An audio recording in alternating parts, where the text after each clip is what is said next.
พนักงานกวดกาของสปป.ลาวได้เข้าร่วมฝึกอบรมเวียกงานสกัดกั้นและต้านการโซลัดบังหลวงอยู่สปป.จีน Time to share D+ ผลิตภัณฑ์ปกป้องตับจากเครื่องดื่มแอลกอฮอล์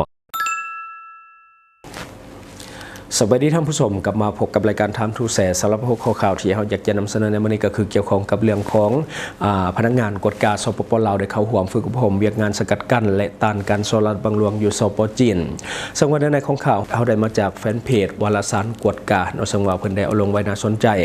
ในระหว่างวันที่17 ถึงวันที่25 ตุลาปี 2025พนักงานกวดกาของสปป.ลาวได้เข้าร่วมฝึกอบรมเวียกงานสกัดกั้นและต้านการโซลัดบังหลวงอยู่สปป.จีนอยู่สถาบันกวดกาวินัยและกวดกาหลัดสปป.จีนจำนวนทั้งหมดเป็น30 ท่านในนั้นมีหญิง7 ท่าน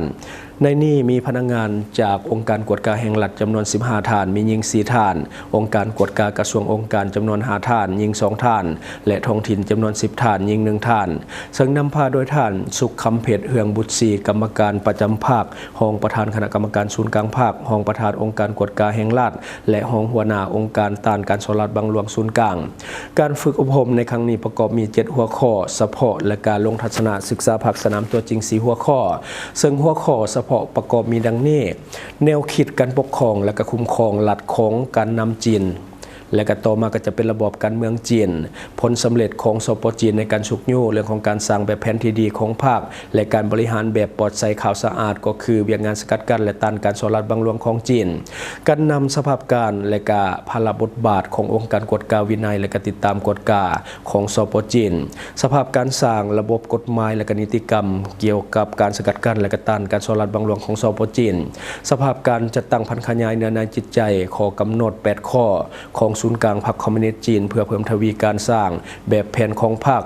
สภาพการร่วมมือสากลด้านการสกัดกั้นและต้านการโซลัดบังหลวงสอกจับผู้หลบหนีและการนำคืนของกลางของจีนหลักสูตรภาคสนามก็จะประกอบมีการสอนอยู่ภาคสนามกรมมาเรียนเกี่ยวกับวัฒนธรรมการเมืองปลอดภัยข่าวสะอาดของจีนการเยี่ยมยามและทัศนศึกษาอยู่ศูนย์บริการด้านเวียกงานภาคและกับประชาชนถนนซาวายเขตเตาหยางนครปักกิ่งของจีนสถานศึกษาอบรมเกี่ยวกับการเมืองปลอดภัยข่าวสะอาดเขตไหเตียนนครปักกิ่งของสปป.จีนการเรียนการสอนอยู่ภาคสนามประวัติศาสตร์เวียกงานการกวดกาภาครัฐของพรรคคอมมิวนิสต์จีนและการผ่านการฝึกอบรมนักสัมมนาได้รับผู้ลักษณะผลเด่นที่สุดในการปกครองประเทศและการบริหารการเมืองของฐานเลขาธิการใหญ่สีจิ้นผิงเกี่ยวกับการปกครองประเทศระบบการเมืองเวียกงานต้านการโซลัดบังหลวงการคุ้มครองภาพสภาพเวียกงานลาดตระเวนและการกวดกาของนครหลวงปักกิ่งนอกจากนี้ยังได้ฮู้เกี่ยวกับกระบวนการพัฒนาพื้นฐานโครงสร้างและก็สามารถสัมผัสได้ถึงวิธีการดำรงชีวิตของวัฒนธรรมการท่องเที่ยวของประเทศจีนเว้ารวมเว้าเฉพาะก็คือนครปักกิ่งมีการขยายตัวทั้งด้านพื้นฐานโครงสร้างอย่างว่องไวที่สุดซึ่งว่าเป็นนวัตกรรมใหม่ให้แก่นักสัมมนากรที่ว่าได้ไปฝึกอบรมในการนำมาเผยแพร่และก็เป็นบทเรียนให้แก่สปป.ลาว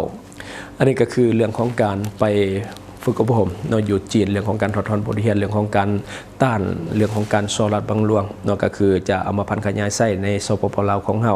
ซึ่งมันเป็นสิ่งที่ดีเพราะว่าจีนเองก็ถือว่าเป็นประเทศหนึ่งที่สมควรแก่การเอาเป็นแบบอย่างคือการถอดถอนบทเรียนบ่ว่าจะเป็นในสปป.จีนหรือว่าในสสเวียดนามก็ดีเป็นสิ่งที่ดีและก็ควรเอาเป็นแบบอย่างอย่างยิ่งเพราะว่าเฮาเห็นบทเรียนของเขาเจ้าในช่วงที่ผ่านมากับผลงานเขาเจ้าก็ค่อนข้างที่จะพ้นเด่นเพราะว่าเป็นข่าวกับค่อนข้างที่จะลายเรื่องของการปราบปรามพนักงานรัฐเรื่องของการปราบปรามเรื่องของการโซลัดบังหลวงที่อยู่ในภาคเอกชนก็ดี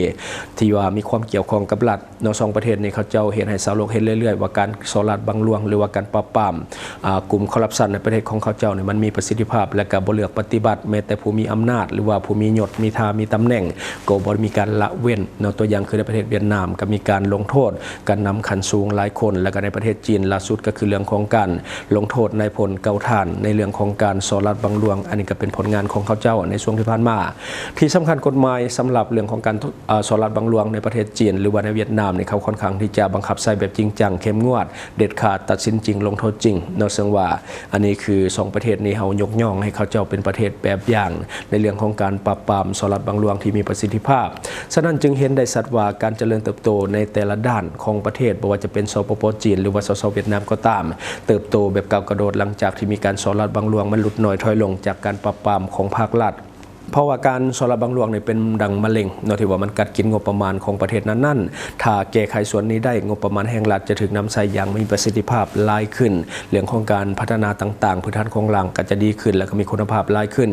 ตัวอย่างเมื่อปนมานี้รัฐบาลของจีนได้ลงดาบในผลเกาถ่านเนาะที่เกี่ยวข้องกับการสลับบางหลวงเนาะอันนี้ก็คือมีการลงดาบตัดสินโทษหนักเนาะสำหรับนายพลก็คือมีการถอดถอนยศอย่างต่างๆอันนี้ก็คือเรื่องของการปราบปรามเรื่องของการสลับบางหลวงแม้แต่ในเจ้าหน้าที่ระดับสูงกับบ่ละเว้นก็คือ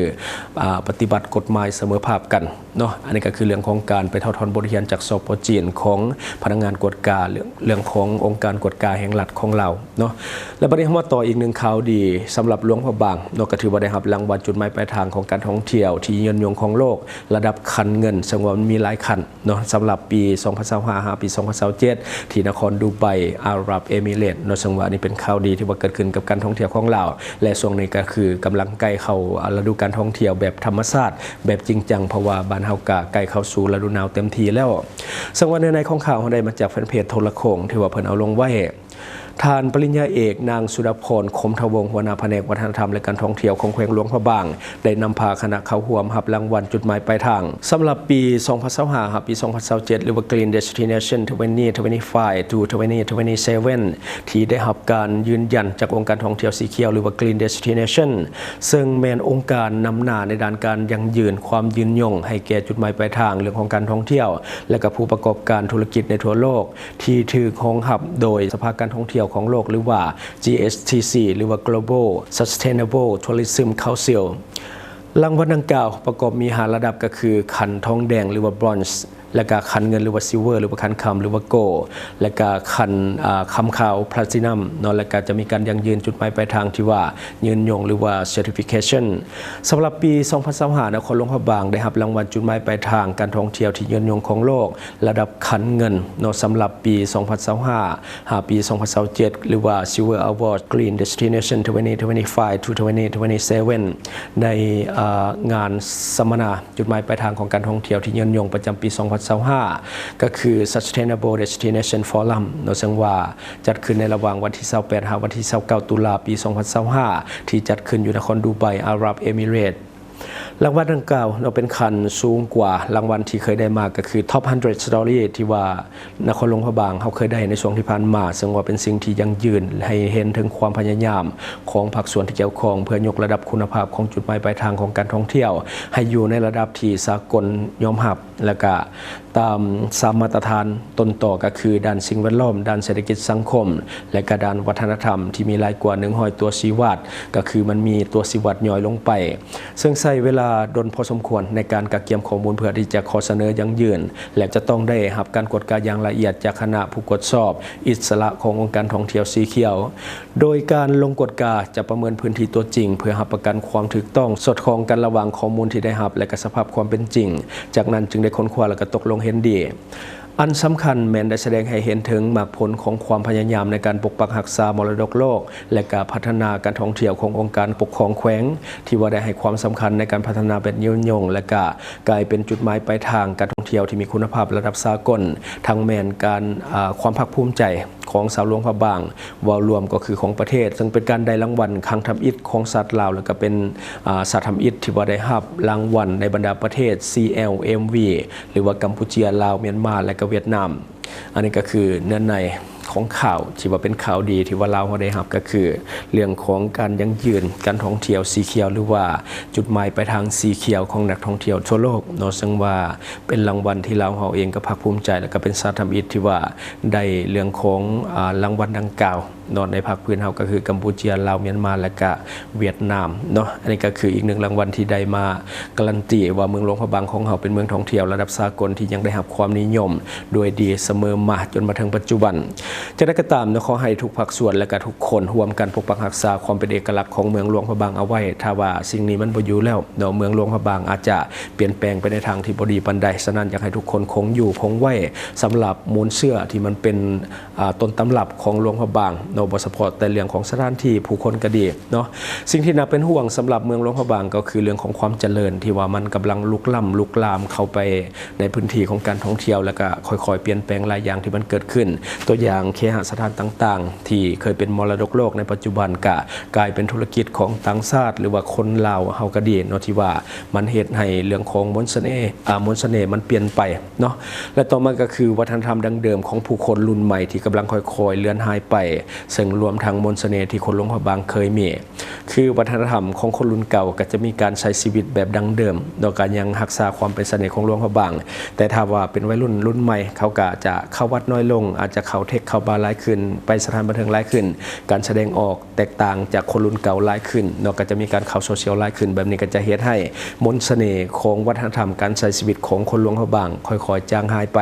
เพราะว่าความเจริญก็เข้ามาแล้วเนาะพวกสถานบันเทิงต่างๆตัวนี้แหละเป็นตัวสำคัญที่จะเฮ็ดให้หลวงพระบางเป็นเมืองที่เปลี่ยนไปเมื่อก่อนหลวงพระบางก็จะเป็นเมืองที่เงียบสงบเป็นเมืองที่อยู่ท่ามกลางธรรมชาติแท้ๆก็คือมีแม่น้ำและก็มี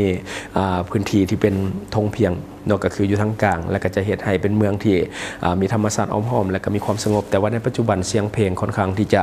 เนืองนั่นพอสมควรเนาะช่วงนี้เริ่มเข้าหน้าหนาวแล้วขอเชิญทุกคนมาเที่ยวหลวงพระบางหรือว่ามาเที่ยวลาวเนาะเพราะว่าตอนนี้อากาศอยู่ลาวก็เริ่มเย็นลงแล้วก็จะเฮ็ดให้การท่องเที่ยวเนี่ยมันฟดฟื้นทางภาคใต้ก็จะเป็นทางภาคซองหรือว่าแถวตาดฟานแถวอย่างต่างๆเขตเหนือก็จะไปที่ไซสมบูรณ์ก็คือพวกภูหัวโลนหรือว่าไปทางหลวงพระบางไปเมืองงอยไปทางพุ่นละเหนือขึ้นไปอีกก็มีเนาะก็คือไปเบิ่งทะเลหมอกช่วงนี้อากาศมันดีเนาะก็คือเกิดมีทะเลหมอกหลายจุดแล้วหลายคนก็ต้องการที่จะมาพักผ่อนหย่อนใจกับธรรมชาติแท้ๆก็คือมาที่สปป.ลาวของเฮาอากาศกำลังดีพักผ่อนหย่อนใจและก็สูดออกซิเจนที่เป็นแบบเฟรชเนาะก็คือแบบมันต่างจากเมืองใหญ่เนาะก็คือมาใช้ชีวิตแบบโลคอลเนี่ยมันก็จะดีและก็เป็นการเติมออกซิเจนที่มีคุณภาพให้กับปอดเนาะอันนี้ก็คือสิ่งที่เฮาเก็บมาเล่าสู่ฟังหวังว่าท่านจะได้รับสาระดีๆสำหรับท่านที่ว่าเบิ่งรายการเฮาอยู่คิดเห็นจะได้กับสิ่งที่ว่านำเสนอไปก็อย่าลืมฝากไว้ภายใต้คอมเมนต์ของเฮาและข้าพเจ้าจะเข้าไปอ่านด้วยตนเองขอขอบใจบริษัทเพชรสุขมิไซเจริญทรัพย์จำกัดผู้เดียวบริการก่อสร้างครบวงจรหับสำรวจพื้นที่ก่อสร้างและให้คำปรึกษาโครงการหับออกแบบโครงการต่างๆทั้งแบบ 2D และ 3D การบริการคิดไล่และการประเมินโครงการก่อสร้างหับเป็นที่ปรึกษาโครงการก่อสร้างต่างๆสำหรับท่านใดที่สนใจอยากใช้บริการกับบริษัทเพชรสุขมิไซเจริญทรัพย์จำกัดผู้เดียวสามารถติดต่อที่เบอร์ 02055662255 หรือ 02077776451 หรือท่านจะเข้าไปเบิ่งผลงานที่ผ่านมาของบริษัทพวกเฮาได้ที่แฟนเพจบริษัท PSMC จำกัดอยู่เมืองลาวใช้แต่เงินกีบลาวและส่งเสริมผลิตภัณฑ์ภายในเพื่อลดผ่อนการนำเข้าสินค้าและแก้ปัญหาเงินตา Subscribe for more video.